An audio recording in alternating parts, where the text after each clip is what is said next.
अस्सलाम वालेकुम व्यूअर्स, मैं हूं डॉक्टर यासिर।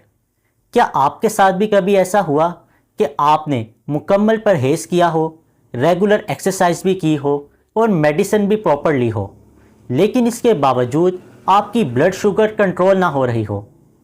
बहुत सारे पेशेंट इस सिचुएशन में मायूस हो जाते हैं कि इतना कुछ करने के बाद भी हमारी शुगर कंट्रोल क्यों नहीं हो रही। आज की वीडियो में मैं आपको 5 ऐसे बड़े फैक्टर बताऊंगा जो कि आपकी ब्लड शुगर को कंट्रोल नहीं होने देते। तो चलिए स्टार्ट करते हैं। नंबर 1 है डिहाइड्रेशन, मतलब पानी का कम इस्तेमाल। व्यूअर्स, इमेजिन करें जब आप शरबत बनाते हैं, अगर आप उसमें पानी कम डालेंगे तो शरबत आपका ना सिर्फ ये कि मीठा ज़्यादा होगा बल्कि थिक भी हो जाएगा। बिल्कुल इसी तरह जब आप पानी कम पीते हैं तो हमारी बॉडी में पानी की कमी हो जाती है, जिससे ब्लड ज़्यादा थिक हो जाता है और इसमें ग्लूकोज की मिकदार ज़्यादा हो जाती है। जब भी आप इस केस में रीडिंग लेंगे तो आपकी ब्लड शुगर हाई नज़र आएगी। इसका सलूशन सिंपल है, कोशिश करें कि ज़्यादा से ज़्यादा पानी का इस्तेमाल करें।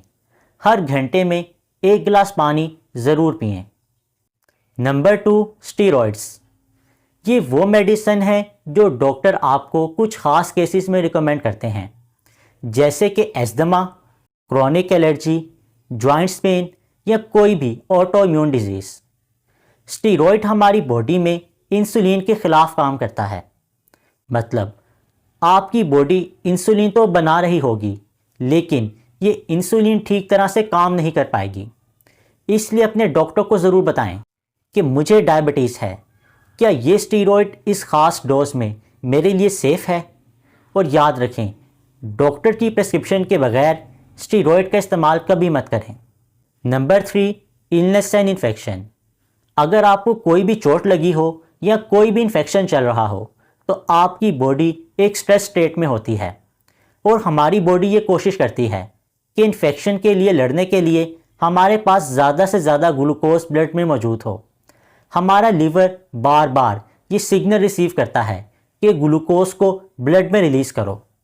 तो अगर आपको कोई भी इन्फेक्शन है तो कोशिश करें कि इसको जल्द से जल्द ट्रीट करें और या फिर अपनी मेडिसिन की मिकदार बढ़ा दें ताकि आपका ब्लड शुगर का कंट्रोल बेहतर हो सके। Number 4, stress. स्ट्रेस पॉजिटिव भी हो सकता है और नेगेटिव भी। बहरहाल दोनों केसेस में हमारी बॉडी में स्ट्रेस हार्मोन पैदा होता है, जैसे कि कोर्टिसोल। और कोर्टिसोल हमारे लीवर पर बहुत ज़्यादा दबाव डालता है कि ब्लड में ज़्यादा से ज़्यादा ग्लूकोज को रिलीज़ करो ताकि बॉडी स्ट्रेस से निमट सके। तो अगर आपको स्ट्रेस या एंजाइटी का इशू है तो आपको डीप ब्रीदिंग एक्सरसाइज ज़रूर ट्राई करनी चाहिए। इसके अलावा पानी का इस्तेमाल ज़्यादा करें या फिर कहीं भी सैर व तफरीह के लिए चले जाएं ताकि आपका स्ट्रेस मैनेज हो सके। Number 5, hormonal changes and skipping medicine. ख़ास तौर पर फीमेल्स में during menses, pregnancy and menopause body में हार्मोन्स बहुत ज़्यादा फ्लक्चुएट होते हैं, जिससे ब्लड शुगर का लेवल भी फ्लक्चुएट करता रहता है। इसी तरह मेडिसिन की डोज स्किप कर देना। बहुत सारे पेशेंट ये समझते हैं कि अब तो हमारी शुगर बेहतर आ रही है तो क्यों ना हम थोड़े अरसे के लिए मेडिसिन को स्किप कर दें। ये बहुत बड़ी गलती है, इससे आपकी ब्लड शुगर स्पाइक बहुत ज़्यादा आ जाती है। तो कोशिश करें कि आप अपनी शुगर की मेडिसिन बिल्कुल स्किप ना करें। व्यूअर्स, डायबिटीज़ का कंट्रोल बहुत आसान है, लेकिन इसके लिए बहुत ज़्यादा एफर्ट और कंसिस्टेंसी दरकार है। उम्मीद है आपको आज की वीडियो पसंद आई होगी। नीचे कमेंट्स में अपनी राय ज़रूर दीजिएगा।